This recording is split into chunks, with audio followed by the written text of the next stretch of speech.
Hi everyone, Sandman here. Why does the very existence of men going their own way create an emotional crisis for many women? If we as men take the energy, resources, as well as time that we normally spend on women and in relationships, and instead choose to divert that energy for our own desires and dreams, don't we have the right to that type of self-determination? And if we use our lives to accomplish things on our own, or just chill out, why shouldn't we have the right, without some woman throwing hissy fits directed at us and attempting to shame us back into relationships or marriages? I've spoken to less than a handful of women in real life about the manosphere and about my personal choices as a man.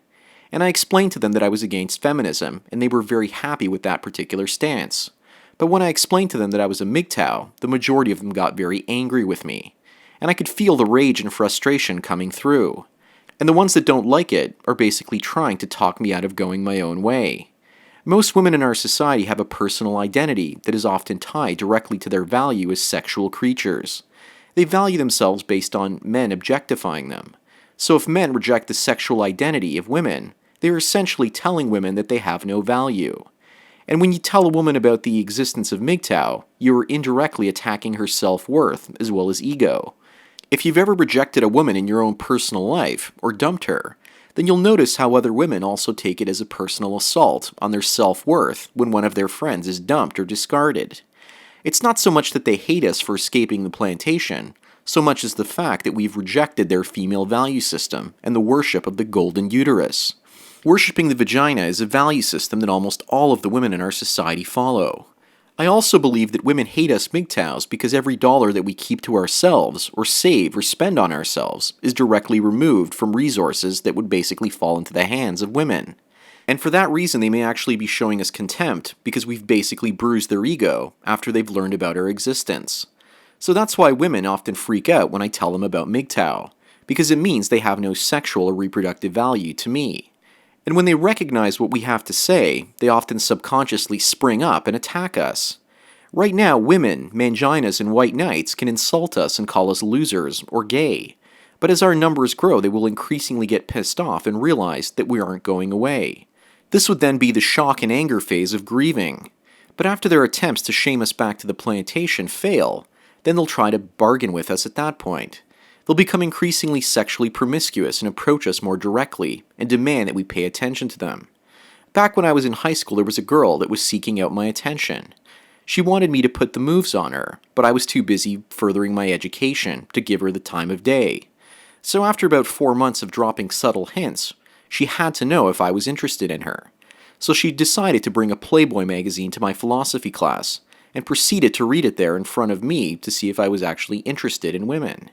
She couldn't understand why I wasn't interested. If she had basically come out and said, "I'm interested in you, and I basically want to go out for coffee," or something to that effect, then I probably would have said yes.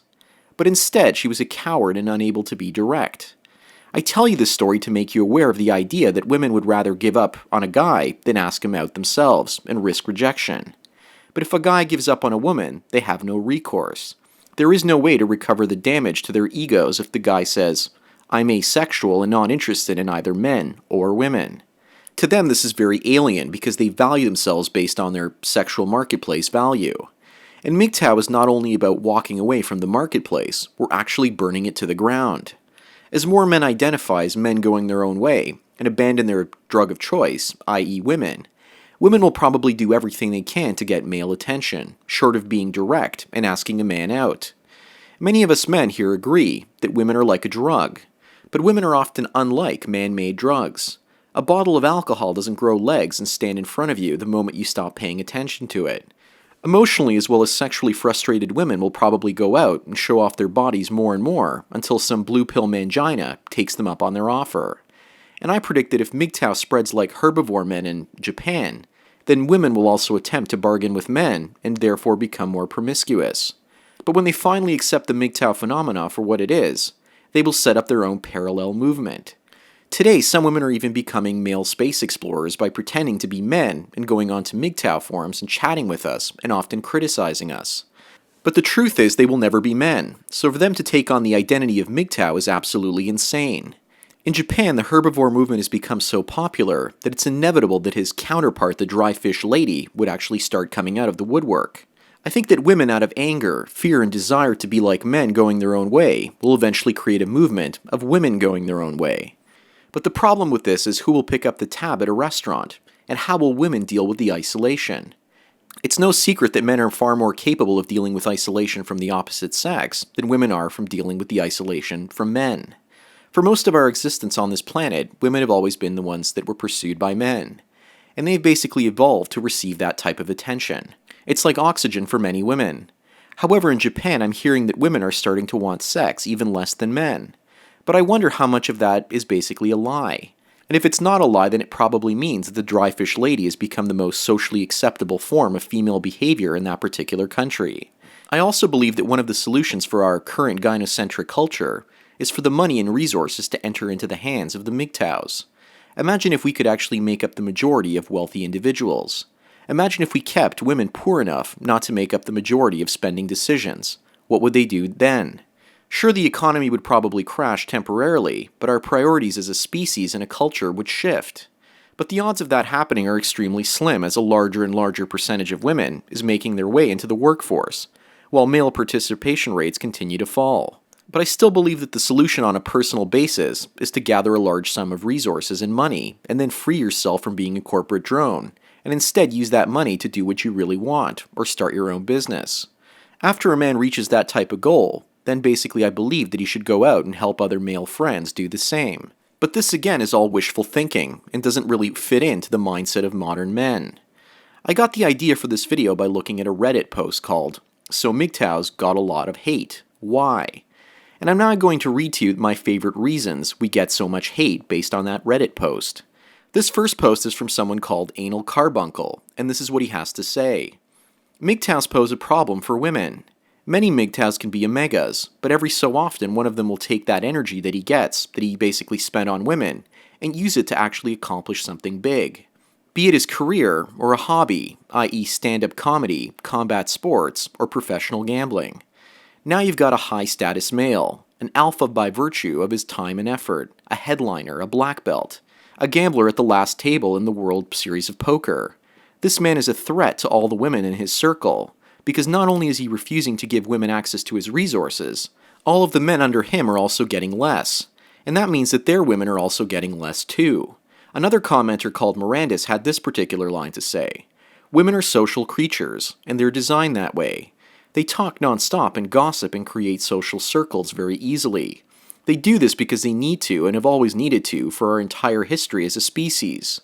When it comes time to reproduce, for a woman, she needs a lot of resources and a stable environment to raise a child. She can't act like a man and wander wherever she wants. This makes women needing to rely on men and their resources to raise the kids and create a stable home for the entire family. And this is why our wallets are so attractive to them. They long to do what we say and desire to have a strong man in their lives. That is why male-only clubs are picketed and have so much hate. Women have an extremely strong programmed need to belong and be wanted. When we say we no longer want to have anything to do with them, or to basically become MGTOWs, it shows them a couple of different things. Number one, it rejects them. Due to their higher desire to be social creatures, women can't handle rejection very well. They need to fit in with the people around them. And two, it shows us as flawed males in their eyes. What kind of a man wouldn't want to be with a woman? And according to them, that shows that those men must be betas and should therefore be destroyed. No woman can tolerate a weak man. And the last comment I'm going to read is from Peter44, and here's what he has to say. Because most women still define themselves by reference to the male role in society, once men drop out of this frame of reference, then women can potentially lose a sense of what they are. The insecurity of this, the threat, is what they react to so badly. Closely followed by the fact, perhaps amongst the smarter ones, that they will have to face everything that men do, and women will actually have to make up and do all the shitty jobs that society and men currently do for free for them, and that scares the shit out of them. Anyways, I'm also including a link to that particular Reddit page in the description below so you can actually have a look at these posts as well as others for yourself. To end this video, I want to show everyone a podcast called The Exponential You, and I'm putting a link to it in the description below. The woman running the podcast contacted me and is actually thinking of inviting me to be interviewed on this particular podcast, but I don't know what her motivations are. She told me that she wants to help men because women are not the most positive people all of the time. And that sounds like a little bit of misogyny to me. What do you guys think? But I think that she's actually a female astronaut trying to explore male space. With regards to why women hate MGTOWs, my final thought was that they hate us because they can't control us. And that's probably the most basic reason, and probably the one with the most truth attached to it. Anyways, that's all I've got to say for today. Thanks again for taking your daily dose of red pills. So enjoy the rest of your day, and cheers.